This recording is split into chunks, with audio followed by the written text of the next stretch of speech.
What are the four pillars of spirituality practice?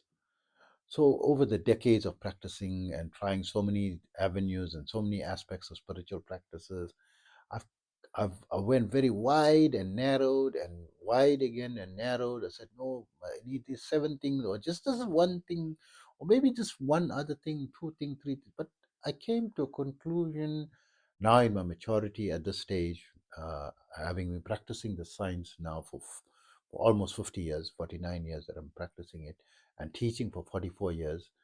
I believe and of course, studying under different schools of thought, and so forth.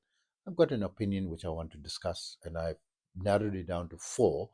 And I believe all four is very important, and I'll discuss them briefly in this video today.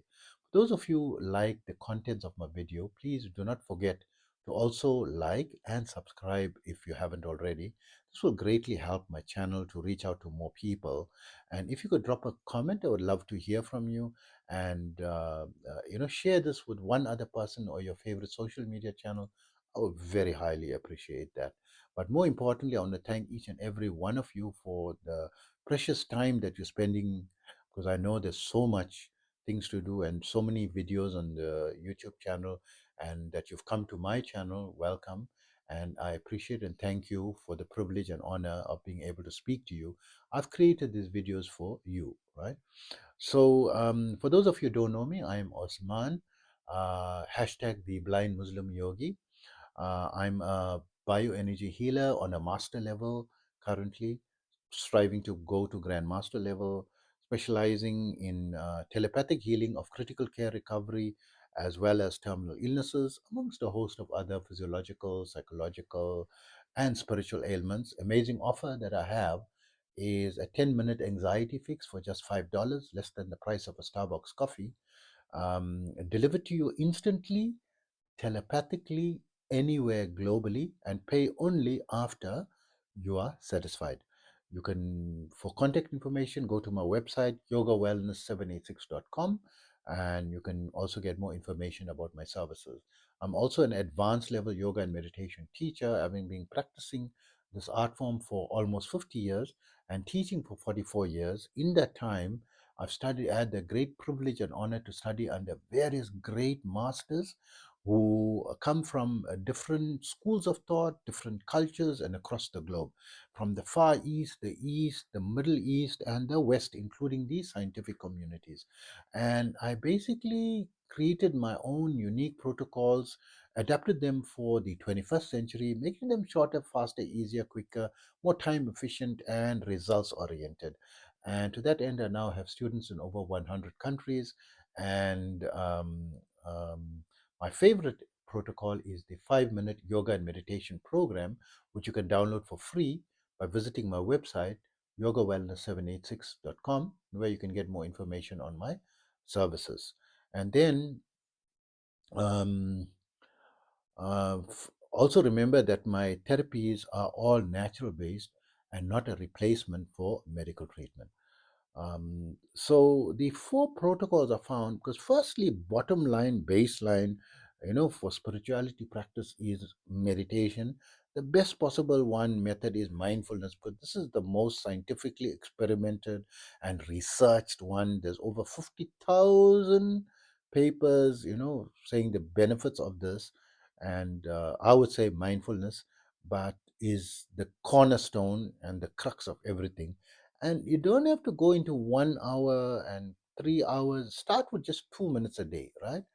And let it develop. If you do like fixed time, I don't believe that it's something efficient, because you're not letting the meditation to grow naturally. You must let it, like a little bud, let it open slowly. When you're feeling comfortable, you want to go more, you're feeling good with 2 minutes. Eventually, 2 minutes is enjoyable. You want to feel it more, more, more, you let it. So I always tell my students, do only 2 minutes. And many of them, they go into 30 minutes, 45 minutes within a few weeks. I said, you're going too fast. I said, no, no, I'm enjoying it. Because the modus operandi is correct. If you do it and let it grow like a flower inside, and some days you don't want to admit it, stop, because you're not going to be same every day. Some days not good days, just do the minimum 2 minutes, right? And then you can eventually go to, like, if you want to go to 20 minutes, you're not feeling upset, you're going to do something opposite to meditation, right? So just do the minimum 2 minutes and then out, right? That you did the 2 minutes and out. And then maybe you feel 2 minutes is too little, do 5 minutes, 3 minutes, five, no problem, do it, right? But just do minimal. And when you feel uncomfortable, stop and then let it grow naturally, right? And then eventually, when you learn to practice professionally, amongst, I would encourage you to go and practice your meditation with people who's meditating for a long time, right? Because their energy will imbibe into you. But don't go slap bang into 10 hours retreat and master level and try to fast forward, because there's a huge number of people having adverse effects that need to go to psychologists and go for treatment and counseling and spiritual healers to heal the negative effects that happen, because it can be too much too soon. you know Develop it slowly, slowly, slowly, 20 minutes, then 30 minutes, then 1 hour, using your tools. I'm not going to go into all. It's not a meditation. This thing is just the four protocols, right? Which I feel is important. So that is the foundation, I believe, right? And what helps the foundation a lot is the hatha yoga practice, right? The postures. So you don't have to do 1 hour or 20, just 3 minutes. Download my 5 minute yoga and meditation program. It's got three postures and 2 minutes of meditation. The three you can do in the comfort of your bed. Might be a little bit difficult in the beginning, but you can do it from your bed and you can practice those. You'll find if you don't practice those three postures and do meditation, and when you practice the three postures, there's a big difference. When you practice the postures, then do meditation, it's so much easier. You feel calmer, quicker, easier, faster, um, become more time efficient. You want the time you spend in meditation to be power packed. Do 3 minutes minimum of hatha yoga, you power pack the 2 minutes. People who are meditating 1 hour would not get what you get in the 2 minutes. How efficient is that? Right? So, I would say hatha yoga is fundamental. Try that experiment for yourself for a few, give it a few days, give it a few weeks, give it 90 days, I would say. But I think from the first day you'll feel the difference, right? Usually people see the difference in the first day, noticing it, some massive big bang slap, but subtly you're feeling the meditation was much more pleasant, was amazing, was like a little bit calmer, you were more centered, more focused, feeling lighter in your body. And then that's the second protocol, right? I would say number two, in this order of priority. Number one, meditation. Number two, heart, because maybe you're so busy you can't include all four, but at least you know which is the most important and which to leave out on your busy days or which to focus on later in your life when you have some time. Because I understand how busy life could be, right? The third thing, which I would say needs a little bit of dedication, that's why I put it number three, but it's very powerful, is box breath work, right? Box breath work. So you can research what is box. It's just like alternative nostril breathing with retention. And don't do retention if you're not on an advanced level, not spiritually initialized, and not trained professionally. It's very dangerous. I repeat, very dangerous. Maybe not dangerous when you're practicing it now, but certainly you're going to awaken your Kundalini, have an adverse Kundalini awakening. What you going to do?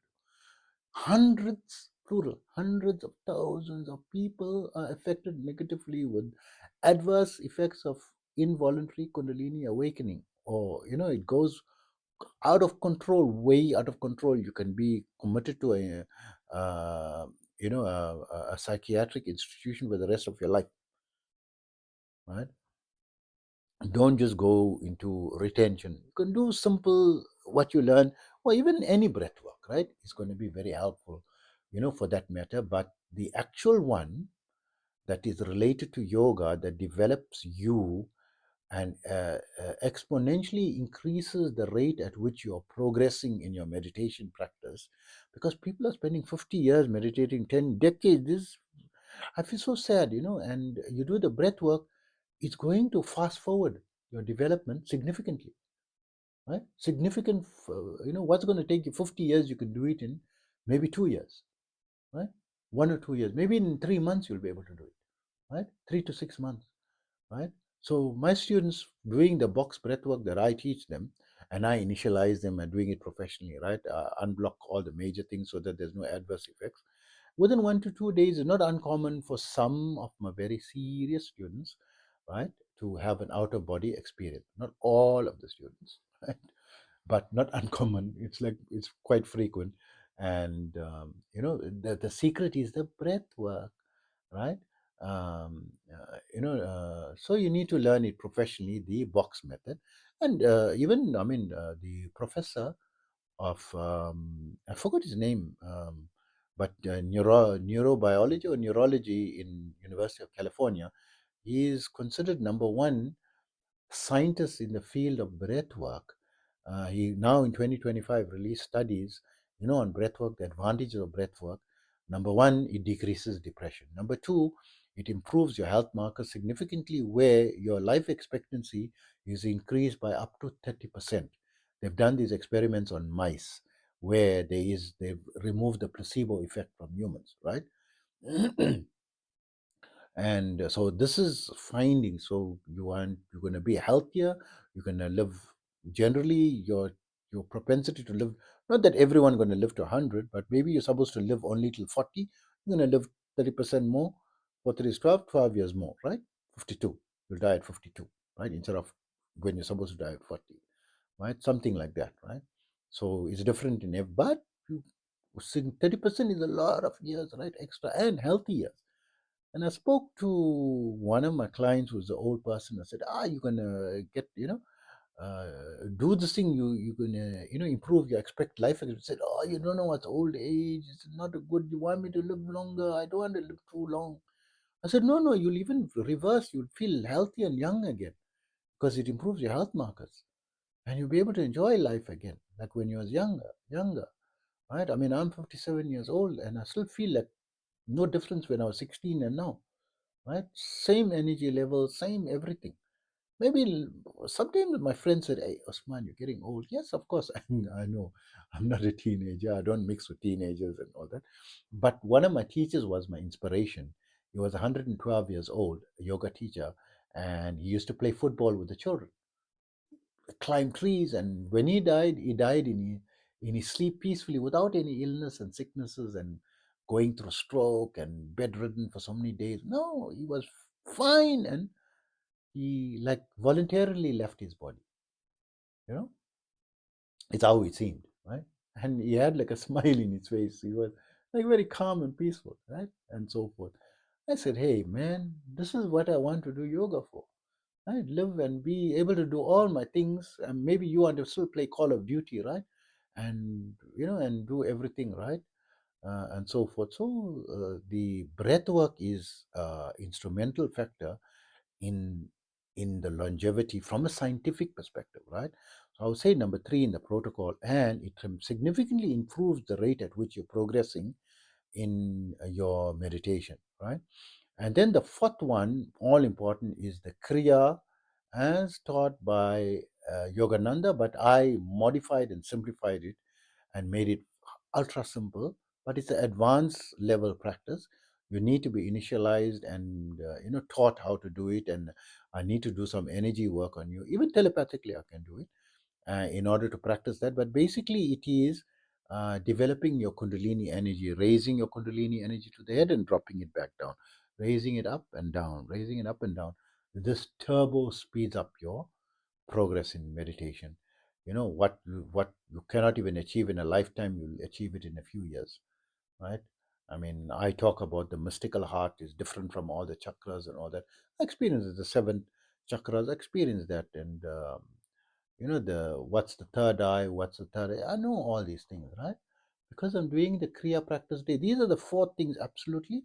There is other things that I also do, like mantra practice, but depends on your religion. I'm Muslim, using Islamic mantras, but you can use the traditional mantras as well. But you need the right one. It must be a secret, and uh, know how to chant it. And of course, I can help you with that as well and guide you, and so that you don't have to go and get initiated by someone else, because you'll be already spiritually initialized. You just need the basic rules, and I will give you the secret, and you'll be able to do it with anything, any mantra. Then you can pick and choose, like a buffet. I want this and I want that. Oh, I want the all-round thing, and there, I can give you like basic guidelines on that as well. So I would say optional extra would be mantra, and another optional extra would be um, um, I'm trying to think which one to mention first, right? Because they're both very controversial ones. Okay, let's go with the lesser controversial is diet, right? When you speak about diet, people don't want to, cannot change the diet easily. Very few people are disciplined, but this has a major impact on the progress, and not compulsory, right? Not compulsory, but a major impact on the rate at which you progress. I never was carnivore, drinking alcohol, smoking, party animal, promiscuous, right? Before marriage, after marriage, faithful, right? But very active, because too much of energy, and experiencing the highest levels of samadhi and spiritual experiences and all that, despite that what is not traditional for someone who's supposedly a yogi, right? So now, of course, I'm vegan and much more disciplined, following the tradition, because I'm thinking to maximize and speed up my energy levels to be able to heal, because I'm specialized in critical care recovery, terminal illnesses, saving people's lives. The people's lives are at risk. So I want to always be at the best peak possible state to give my best possible performance for them. Otherwise, because when I do something, I like to do it to the best of my ability, right? And also, I enjoyed everything. I'm not missing what I not having now. And I can even eat food without salt. I'm fine. I'm hungry, I will eat. And I enjoy very simple foods right now, right? I'm not telling you to go to that level, but nutrition plays a very important, and I would say whole foods. Don't have to go and eat vegetarian food, tofu, highly processed tofu, fried in oil and overcooked and everything. Raw cruciferous vegetables as far as possible. A lot of fruits and nut. Include it in your diet, with whatever you're eating, right? Right. So you don't have to become vegan or anything. So start with that level, but having your energy source from wholesome foods. Even if I have peanuts, I don't have roasted salted peanuts. I have raw unsalted peanuts, because I want the prana, the chi from inside it. Once you cook it, you kill it. I want the life that if I plant it, the tree must grow from it, right? So even I don't like to overcook my foods, and as far as possible, I try to have it raw, right?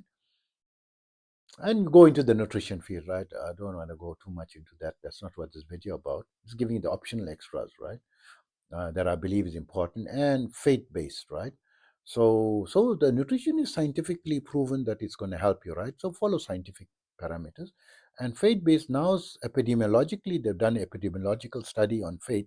Those who have faith, we're not saying going to have faith. This from a science point of view, that it improves the health markers between 15 to 30%, reduce stress level by up to 30% for those who have a belief in any particular faith. So from a health perspective, it's very healthy, right? But it is the crux. And yoga and meditation is not that you're gonna know who is God or anything, right?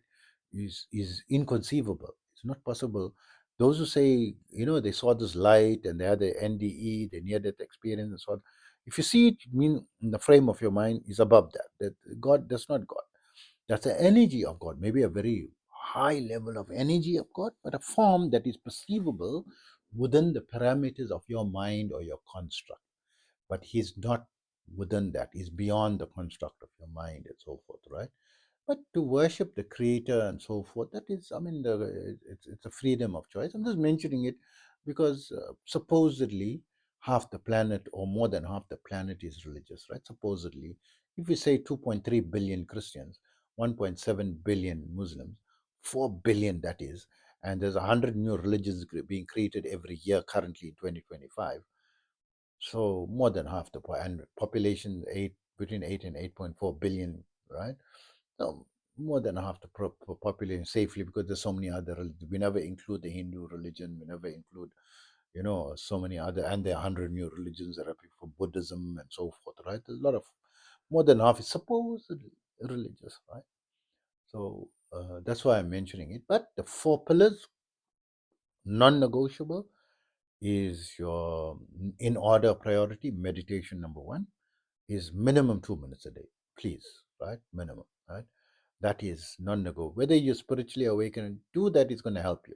Science, over 50,000 papers, right, proving the mindfulness meditation, right, as being helpful for you. 2 minutes, right? Download my 5 minute yoga and meditation program. Number two is your hatha yoga practice. That meditation in hatha can be a minimum as 5 minutes, right? Try to make that as a non-negotiable part of your everyday life. Then if you got some time and discipline and you want to go, further, then bring breath work. And if you're consistent with your breath work, then you're ready for the final one, kriya. It is the advanced level thing, right? Where your kundalini has to be awakened and you raise your kundalini up and down your spine, right? Minimum of 25 times a day, which can take, I think, about half an hour. And 50 times a day will take you about an hour. 100 times a day will take you 2 hours. Recommended 100. And, or it depends on your time constraints, right? And bringing your breath work to a more professional level, if you can do 30 minutes, because the experiments are 30 minutes a day. So, of course, if you don't have 30 minutes, do even 2 minutes. It's better than nothing, right? But they found 30 minutes is the one that improves, or scientifically that showed all the positive results, right?